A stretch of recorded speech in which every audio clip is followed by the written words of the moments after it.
Welcome back to the next chapter in Aging Now What? I'm your co-host, Jessica Branding with ClinCloud Clinical Trials, and I have with me... I'm Ignacio Jessica, co-host as well, president of North Star Senior Advisors.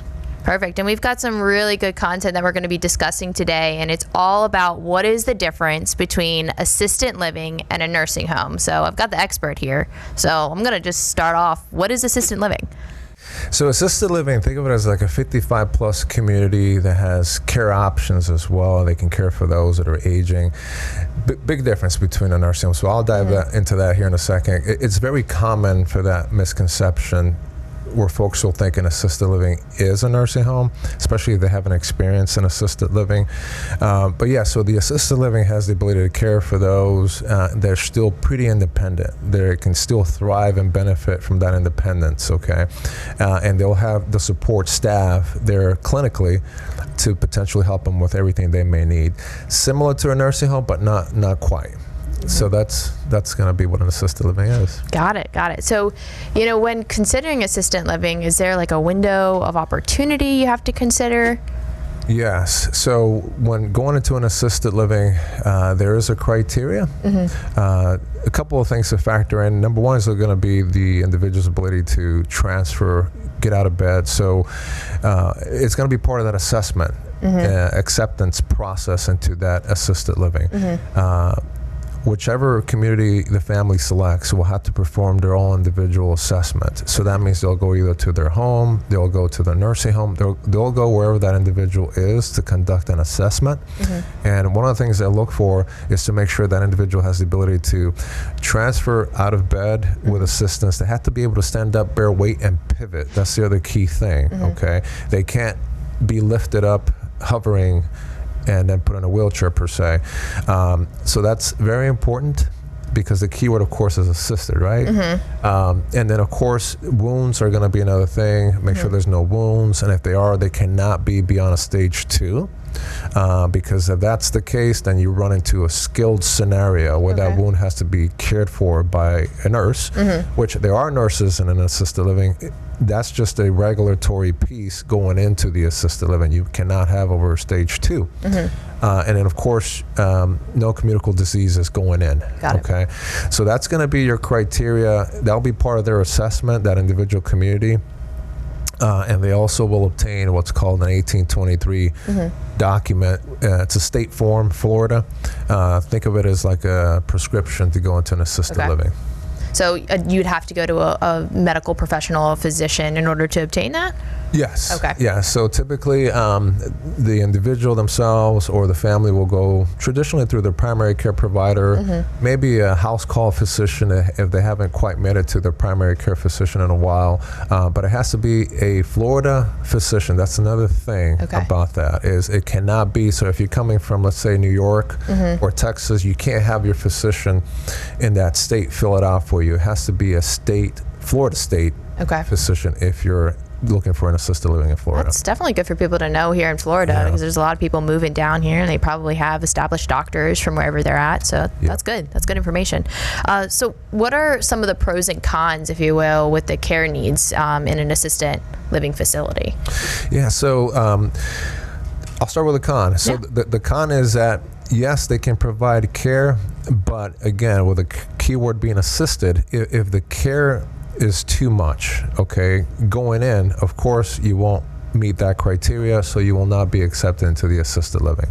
If you are accepted into the assisted living and your care needs progress over time, there is a certain point in which there's limits of what an assisted living or memory care community can do from a care perspective based on regulations, and the number one thing is always going to be going back to that, getting out of bed, transferring with assistance. If the individual becomes what's called bedbound, if they can no longer get out of bed, they can no longer stay in place when it comes to the assisted living. They would have to then consider the option of going into a nursing home. And the way that will typically work is that that individual community will issue a 45-day notice to the family or the senior saying you have to find a higher level of care. Every now and then there is a way to stay in the assisted living or memory care community if you're no longer appropriate, and that's typically going to be if they're under hospice services. Okay. That is pretty much the only way you can bypass that. So would hospice come to the facility, or Yes. they have an arm as part of their facility? They will refer out Okay. to hospice to come in and care for the individual. It doesn't have to be that they're actively passing per se, but they have to be under hospice services and have that support from hospice to stay in an assisted living if they no longer meet that criteria. So that's the con, right? The pro is going to be that they will get that help that, let's say they were at home, that we're not getting before. Medication management is huge. Yeah. Properly managing your medications, taking your medications. We all know what happens when you don't take your medications properly. Yeah. So that's important, and that's what most families and seniors will look for. But yeah, so activities with daily living is another big thing. Transferring, dressing, grooming, toileting, things like that. If there's incontinence, help with that. Help with meals, all that is going to be a big benefit to care in an assisted living. Yeah. So are there physical benefits too? I mean, like, is there, working out and like different activities that kind of like, maybe engage people that maybe weren't working out before as well, just to generate some of that movement too? Yeah, no, it's in the benefit of the individual that's moving in to stay active, and of course of the assisted living to keep their residents active. So there are activities that they typically engage. They'll do, I see them do like sitting volleyball. Nice, okay. They have Wii. Well, it's like it's called Wii. I don't know. It's like the video game. like the video game. Fun. Yeah, and then they have actual gyms as well. Typically, most of them will have a gym, and the gym can be used for exercising activities. It can be used for physical therapy as well, if great. ordered by the physician. So yes, it's very important for the individual communities to motivate and encourage that thriving through activity. They have everything there too, like even beauty parlors and places like that too. So it's like a one-stop shop. Definitely. So. What you can expect typically is a rounding physician. A lot of folks don't know that. So again, not a nursing home, but a rounding physician can come in usually once a week and address that individual's needs. So what happens is once they leave the home and they go into an assisted living, let's say they have a primary care physician, they have the option to use the rounding physician in the community, which we highly recommend because let's say, for example, it's Friday, there's concerns of a UTI. It's going to be very hard to get a hold of that primary care physician's office at 4 o'clock on a Friday. If they're using their in-house physician, they can text this individual, call them really quick, and they'll get orders really quick and address any issues. So they have in-house physicians, podiatry they have also, salons, as you mentioned, so they can get haircuts, get their hair done, things like that. So a lot of really good amenities. Most of them some will have swimming pools as well. Oh, wow. They can take advantage of. Happy hour Hey, that's always good. Some will have happy hour. It could be wine, beer, that the residents could take advantage of. So again, you don't see that in a nursing home, right? So that's one of the biggest differences. Yeah, that's good. That's good. So what are some options if assisted living facility just might not be the right choice for somebody? Yeah, so typically it's either going to be home, which again, if you're looking at assisted living, chances are that's really no longer a safe option, right? Or potentially a nursing home. Okay. So, and typically when an assisted living is not an option, it could be, number one driver would be their care needs are just so much so that from a regulatory perspective that assisted living cannot accommodate them. Or sometimes, just the mere impact of the cost of assisted living and how that's paid for. And we talked about that in a previous episode. And that's important to know as well. So then what will happen is now potentially you're looking at a nursing home scenario. Yeah. So let's just ask the question, what exactly is a nursing home then? Yeah.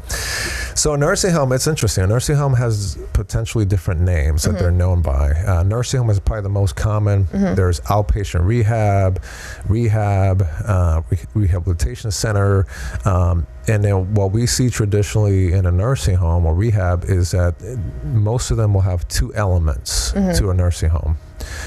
They have what's called the short-term element of it and the long-term care side of things. So on the short-term side is just that. You're going to be there, the individual's going to be there short-term to receive usually aggressive therapy, okay? So example, total knee replacement, hip replacement. You were at home, you slipped, something happened, you went through the hospital system, and now you're at the nursing home to recover. So they will take advantage of that short-term therapy, and they will discharge home after that. Typically 20-30 days is the short-term stay. The long-term care portion is going to be potentially permanent, so that's a permanent situation, and then that's typically going to be for folks that are, again, not appropriate for an assisted living. Their care needs are just too much from a clinical perspective. They need that 24/7 nursing care. So that's the other option within a nursing home. So there's potentially 2 environments in a nursing home. Okay, very good. So what are the pros and cons for a nursing home? So the pro is going to be if you can get that therapy, because that short-term therapy is very aggressive, which is great. Okay, you're not going to get that at home. So if you were to skip, let's say, the nursing home altogether and go home after a knee replacement or a hip replacement, and you're getting therapy at home, it is not the same as you would get in a nursing home, because it is more aggressive, more hands-on. Okay, so that is the benefit of the short-term element of a nursing home. Aside from that, that's pretty much going to be the biggest benefit. Because you have more skilled people there to help take care of your needs, right? That's their primary focus in a nursing home, is to have that element. They go through the insurance. That's another thing to point out, is kind of how the nursing home is paid versus the assisted living. They go through your insurance. Typically, Medicare will cover the cost of a nursing home. If not, Medicare HMO, Medicare supplements will help pay, or sometimes health plans. It will vary on the length of stay and how much therapy you're requiring, because if you're going through your insurance, they have to go through a different process than Medicare, and that's a little more complicated to explain. And then folks can pay privately in a nursing home as well. The cost is pretty astronomical, though. It's usually $10,000 to $13,000 a month to pay privately in a nursing home. Wow, yeah, that's pretty costly. But I mean, it's good that you can use insurance. I'm assuming Medicare and Medicaid could also facilitate with that? Yeah, so typically Medicare going in, especially on the short-term rehab side of things, Medicaid will be triggered if it's a long-term stay, typically. Yes. Okay. So are assisted living communities licensed and regulated like nursing homes are? Yes.